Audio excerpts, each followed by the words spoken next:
Magandang umaga. So, dito tayo sa ating pag-morning.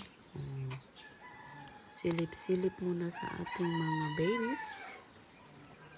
Yan. So, meron tayong super bomb dito. Kinat ko to. Nilagay ko lang dyan kasi ayun, naputol siya. And then, ang ating agavoids. Alasin natin yung kanyang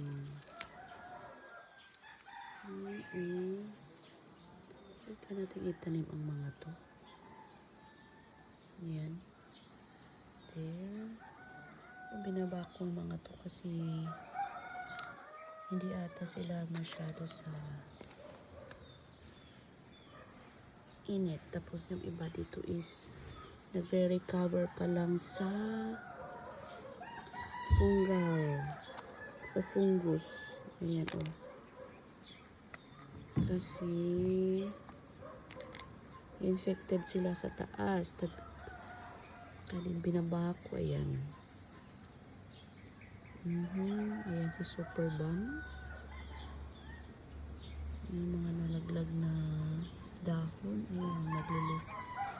Propagation tayo. Ayan o. Si Purple Delight. Kinat ko na yung nandun kasi mahaba na siya. Natutumba na siya sa kanyang pot. Ayan yung kanyang kulay. Si Purple Delight. Ayan si Super Bomb. Ayan yung si Raindrops. Ayan. Tapos meron ditong nagre-recover sa fungus. Ayan. Kasi natin yung dried leaves.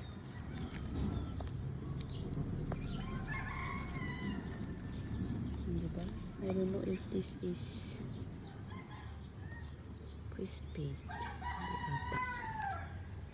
Hindi talaga ako familiar pa sa mga IDs nila. Ayan, mga nagmamaganda ang mga kulay.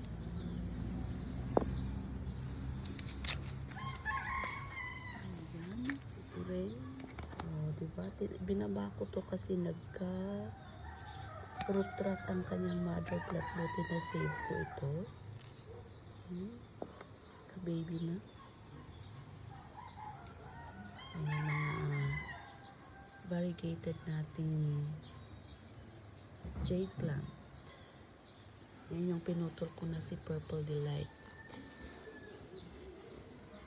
ng aloe vera. Kasi yung parang candy o parang mentos. Ang ganda niya. Ayan, tapos ito pinaghiwa-hiwalay ko from 1 pot to 3 pots. So, lilalaki sila kasi nagka-stimulate din ito. Ayan, tapos si Devil's Backbone daw yan. Ayan yung ating mga kinuha ko to sa auntie ko sa Baguio. Ayan, medyo malaki na sila. Worth ya ba yan?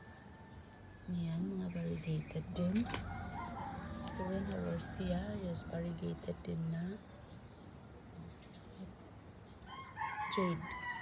Ayan, mga kailangan kong ilipat yung mga agavoids natin. May cactus dyan. Ayan. Oh. Tapos ito. Diba? Ayan. So, on this rooftop. Gandang umaga. Yan lang muna. Have a nice day.